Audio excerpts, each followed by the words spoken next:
Kalau Anda memahami 4 rumus ini, kamu bisa gagal bayar mandiri tanpa takut. Dan itu memang butuh latihan ya. Nah, cuman tahapan pertama, Anda harus tahu pada tahapan diri kita dulu.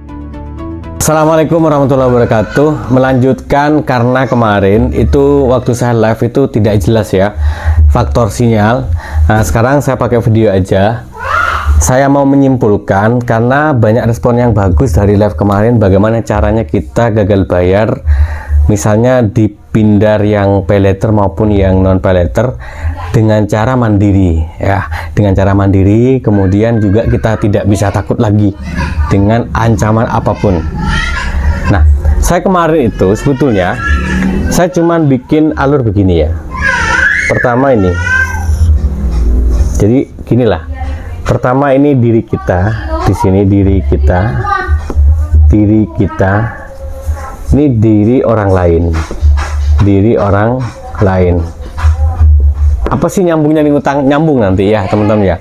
Nah ini diri kita gini ya, ini diri orang lain ya.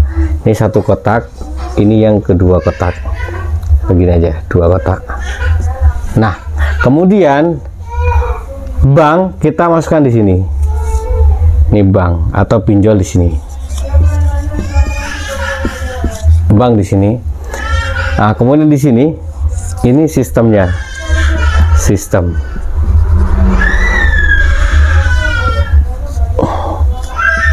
Sorry, tulisannya jelek. Jadi saya lihatkan ini ya. Jadi intinya kalau Anda memahami 4 rumus ini, kamu bisa gagal bayar mandiri tanpa takut. Dan itu memang butuh latihan ya. Nah, cuman tahapan pertama, Anda harus tahu pada tahapan diri kita dulu.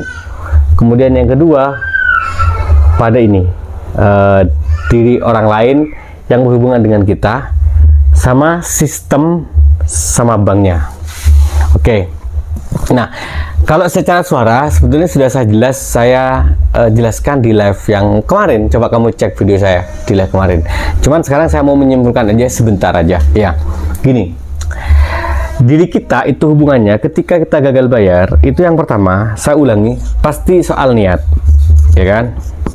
Ini diri kita, niat ini sudah 70% ya, 30% itu soal caranya dan konsistensi aja. Jadi saat kamu punya niat yang pas ketika gagal bayar, kamu udah menyelesaikan masalah 70%, masalah pinjol maupun hutang apapun ya.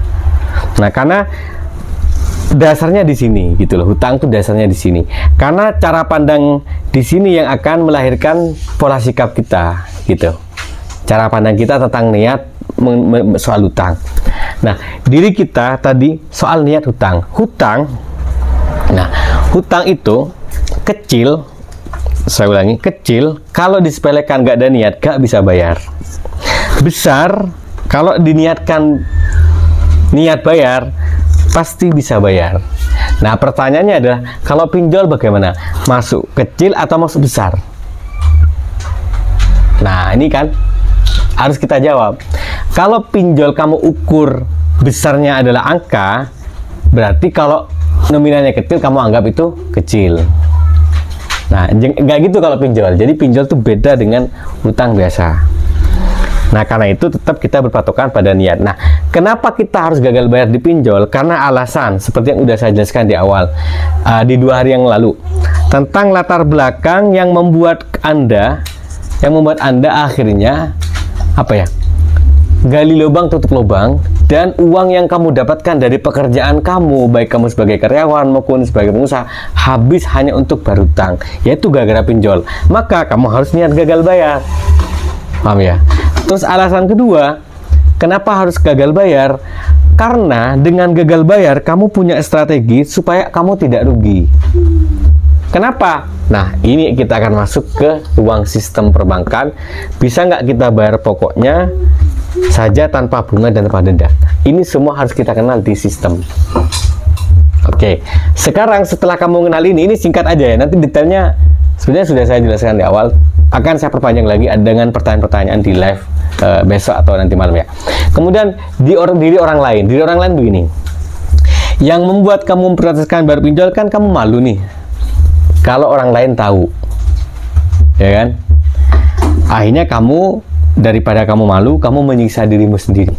Kamu pinjam sana sini buat bayar pinjol, padahal dipinjol pun belum lunas. Cara menyelesaikannya gampang, kemarin sudah saya kasih tahu, ya. Terus yang kedua adalah bank. Bank itu ada debt collector, penagihan, yang tugasnya itu dia debt collector ini datang setelah ada perintah, setelah telat 90 hari. Nah, terus kalau telat 1-2 hari itu bukan debt collector sebenarnya, itu namanya penagihan di bank itu sendiri, ya, petugas bank itu sendiri, baik melalui telepon maupun melalui lapangan. Kalau dipinjol yang lapangan itu setelah 6 bulan. Kalau belum 6 bulan, belum tentu. Setelah 90 hari. 90 hari, ya. Nah, berarti 3 bulan. Nah, ada yang desi lapangan, ada yang enggak. Nah, saya sudah jelaskan sesuai dengan apa yang disampaikan oleh salah satu teman grup. Anggap semua pinjol ada debt collectornya, sehingga kamu punya solusi seperti yang sudah saya jelaskan di video sebelumnya. Itu saja untuk mengobati yang kemarin penasaran gara-gara live saya buruk banget kameranya. Gara-gara sinyal sebetulnya, bukan dari kameranya. Itu saja, terima kasih, mudah-mudahan bermanfaat. Assalamualaikum warahmatullahi wabarakatuh.